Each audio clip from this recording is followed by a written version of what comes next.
Hello everyone. और जैसा कि आप सबको पता चल ही गया होगा कि यूएस के जो प्रेसिडेंट के लिए इलेक्शन हुए थे उसमें डोनाल्ड ट्रंप जीत चुके हैं। और कई जगह पे खुशी का माहौल है तो कई जगह मातम भी मनाया जा रहा है। और इसका असर भारत में भी आप देख सकते हैं कि एक पूरा जो सेक्शन है वो आज कहीं ना कहीं रो रहा है। चलिए खैर, ये अलग बात है। आज टॉपिक पे बात करेंगे कि ट्रंप के आने से भारत को क्या फ़ायदा और क्या नुकसान है और बाकी देशों पे क्या असर पड़ेगा। तो शुरुआत करते हैं इंडिया से ही। इंडिया में इसका जो सबसे पॉजिटिव इफेक्ट जो पहला पड़ेगा वो ये है कि इंडिया में जो इंटरनल सिक्योरिटी का जो एस्पेक्ट था वो कहीं ना कहीं हम लोग के लिए थोड़ा जो सरदर्द बना हुआ था वो अब कम हो जाएगा। और कंपैरेटिवली जो हम लोग के बॉर्डर हैं, चाहे वो JNK का बॉर्डर हो या फिर चाइना का बॉर्डर हो, वहाँ पे जो हॉस्टिलिटी थी वो कम हो जाएगी। और बाकी इंडिया के लिए जो एक बहुत बड़ा इशू हमेशा से रहा है ट्रेड के एस्पेक्ट में अगर देखें तो वो है क्रूड ऑयल। तो क्रूड ऑयल के रेट भी कम हो सकते हैं क्योंकि अमेरिका अब क्रूड ऑयल का प्रोडक्शन बढ़ा देगा, और जिसकी वजह से मार्केट में ऑयल सप्लाई बढ़ जाएगी। तो इंडिया के लिए जो डॉलर खर्च करने पड़ते थे क्रूड ऑयल ख़रीदने के लिए वो कम करने पड़ेंगे। और तीसरा जो इसका पॉजिटिव एस्पेक्ट ये होगा कि रसिया यूक्रेन वॉर, ये इसके ख़त्म होने के या इसके कम होने के चांसेस ज़्यादा हैं। और जो यूएस ने जो सैंक्शंस लगाए थे, ऑलमोस्ट 20,000 से ज़्यादा सैंक्शंस उसने रशिया पर लगाए हैं, तो वो सैंक्शंस को हटाने का काम शुरू हो जाएगा, जिसकी वजह से रशिया भी मैं अपनी एक तरीके से जो उसकी इकॉनमी थी वो कहीं ना कहीं रिगेन करेगी अपना शेप। और इंडिया को रशिया से ट्रेड करने में आसानी होगी। और रशिया का जो क्रूड ऑयल अभी तक बाकी मार्केट में नहीं जा रहा था, जिसकी वजह से क्रूड ऑयल के रेट बढ़े हुए थे, तो वो भी आना शुरू हो जाएगा। तो ये भी एक पॉजिटिव एस्पेक्ट रहेगा। और एक जो आईमेक कॉरिडोर का काम था, जो कि आपने देखा कि जब से पिछले साल इसराइल पर अटैक हुआ था पैलेस्टाइन की तरफ से, हमास वालों ने जो किया था, जिसकी वजह से पूरा आईमेक कॉरिडोर का जो प्रोजेक्ट था वो रुक गया था। तो वो प्रोजेक्ट फिर से शुरू किया जा सकता है, जिसके चांसेस पूरे हैं। और इसकी वजह से इंडिया को फ़ायदा ये मिलेगा कि यूरोप की मार्केट का एक्सेस इंडिया को मिलेगा, और मिडिल ईस्ट का जो एक्सेस है वो इंडिया को मिलेगा। और इंडिया का जो ट्रेड जो इंडिया करता है उसमें इंक्रीज़ होगा। और इससे एक तरीके से ये कह सकते हैं कि मिडिल ईस्ट का जो रीजन है उसमें कहीं ना कहीं स्टेबिलिटी के चांसेस ज़्यादा हैं और बढ़ जाएंगे। और एक तरीके से इंटीग्रेशन हो जाएगा जो मिडिल ईस्ट का जो एरिया जो अभी कई खेमों में बटा हुआ है। और जो इसके अलावा जो पॉजिटिव एस्पेक्ट है वो ये है कि अभी फ़िलहाल जो बाइडेन की गवर्नमेंट थी उसमें क्वाड का जो समिट था वो कहीं ना कहीं होल्ड पे था, या एक तरीके से क्वाड एज ए जो इनिशिएटिव था उसको बैक बर्नर पे रखा हुआ था। बट डोनाल्ड ट्रंप के आने के बाद से क्वाड समिट जो है फिर से आप एक तरीके से कह सकते हैं कि लाइमलाइट में आएगा। और अभी सुनने में आ रहा है कि जो अगला क्वाड समिट भारत में होने वाला है उसके लिए डोनाल्ड ट्रंप इंडिया आएंगे। तो क्वाड बेसिकली अगर इंडिया के पर्सपेक्टिव से देखें तो चाइना को काउंटर करने के लिए एक बहुत ही बढ़िया इनिशिएटिव है। तो बेसिकली इंडिया को फ़ायदा इससे होगा। और यहाँ पे आप ये कह सकते हैं कि जो इंडिया का कनाडा के साथ जो इशू चल रहा है उसमें भी काफ़ी हद तक हम लोग ये मान के चल सकते हैं कि कुछ ना कुछ इम्प्रूवमेंट हमको देखने को मिल सकती है। बाकी और जो इसका एक आप ये कह सकते हैं कि जो गुरपतवंत सिंह पन्नू है उस पर कुछ ना कुछ एक्शन की उम्मीद हम लोग कर सकते हैं। अब बात कर लेते हैं कि इंडिया के साथ निगेटिव एस्पेक्ट क्या हो सकते हैं डोनाल्ड ट्रंप के।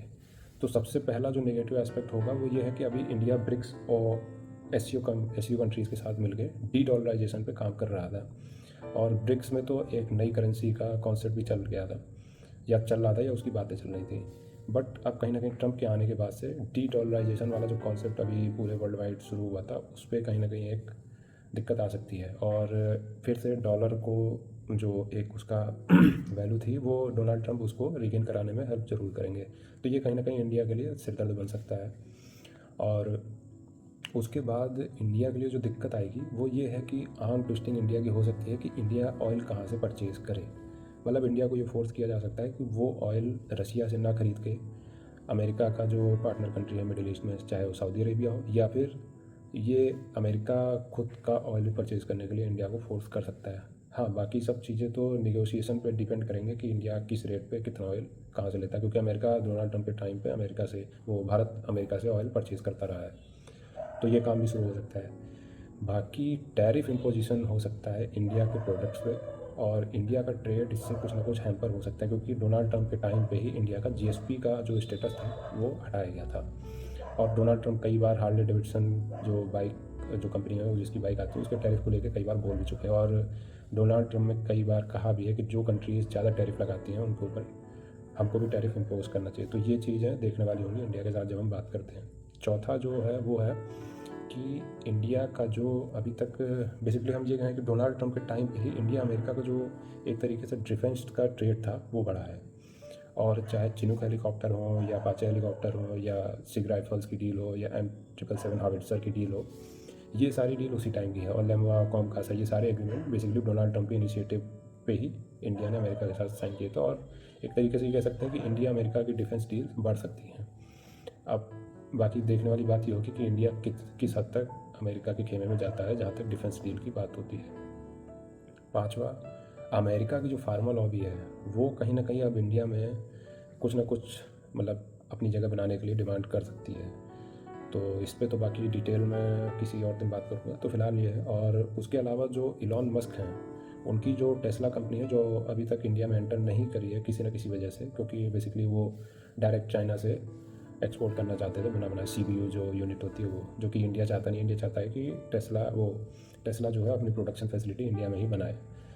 तो अब कहीं ना कहीं इलॉन मस्क के लिए चीज़ें कुछ आसान हो सकती हैं, और वो उनकी गाड़ी टेस्ला हो या फिर उनका जो सेटेलाइट प्रोजेक्ट जो उनकी स्टारलिंक कंपनी है उसके लिए भी चीज़ें आसान हो सकती हैं। तो ये तो रही बात इंडिया के एस्पेक्ट। अब कुछ बातें कर लेते हैं जो कि बेसिकली वर्ल्ड वाइड हैं। उन पे जो सबसे मेन है वो ये है कि जब अब सबसे पहला काम तो बेसिकली ये हो सकता है कि रसिया यूक्रेन वॉर में कुछ ना कुछ हमको पॉजिटिव अपडेट देखने को मिल सकता है, और रसिया के ऊपर से सैंक्शंस भी हट सकते हैं। तो जिसकी वजह से US और रसिया का जो गेम चल रहा था कई जगह पे, जैसे कि रसिया में तो चल ही रहा था, उसके अलावा ईरान में रसिया चाइना मिल के एक RCI जो एक्सिस बन रहा था उसमें भी कुछ ना कुछ कमी आ सकती है, क्योंकि रशिया यहाँ पे अब थोड़ा ढीला पड़ता नज़र आ सकता है। तो ईरान के लिए अब यहाँ पे मुसीबतें खड़ी हो सकती हैं, क्योंकि अब इसराइल और अमेरिका मिल के कहीं ना कहीं ईरान के लिए खतरा ज़्यादा बड़ा बन चुके हैं, और इससे ईरान के लिए काफ़ी दिक्कतों वाली समस्या मतलब दिक्कत आ सकती है। तो ये देखना होगा कि अब ईरान इन सब चीज़ों से कैसे निपटता है, क्योंकि ऑलरेडी आज हमने देखा कि ईरान की जो स्टॉक मार्केट है वो गिरना शुरू हो चुकी है। और बाकी देखते हैं, अब हो सकता है कि इसराइल भी आने वाले टाइम में कुछ बड़ा अटैक ईरान पे कर सकता है। और अब तो उम्मीद कम ही है कि रशिया ईरान के सपोर्ट में आए, जिस तरीके से पहले आने की उम्मीद थी। तो ये तो रही ईरान की बात। अब चाइना की बात कर लें तो हाँ, चाइना के लिए ट्रम्प जो है मतलब बुरे साबित हो सकते हैं, क्योंकि वो उनकी नज़र पहले टर्म में भी चाइना के ऊपर थी, और ख़ासकर टैरिफ वॉर जो शुरू हुआ था वो चाइना से ही शुरू हुआ था। तो अब फिर से टैरिफ वॉर की शुरुआत चाइना से हो सकती है, जिसका फ़ायदा कि इंडिया को और इंडिया के प्रोडक्ट्स को मिल सकता है, क्योंकि चाइना इतना सब्सिडी देता था जिसकी वजह से उनके प्रोडक्ट्स को कोई कम्पीट नहीं कर पाता था। तो बट अब इंडियन प्रोडक्ट्स के लिए एक चांस बन सकता है और चाइना के लिए मुसीबतें शुरू हो सकती हैं। बट इसके साथ एक एडवांटेज चाइना को ये हो सकता है, क्योंकि अब US किसी वॉर में उलझना नहीं चाहता है डोनाल्ड ट्रम्प के अंडर में। तो ये मान के चल सकते हैं कि अगर चाइना अटैक करता है ताइवान को, तो वहाँ पे US की एंट्री मुश्किल है, या ये कहें कि उसके चांसेस बहुत कम हैं।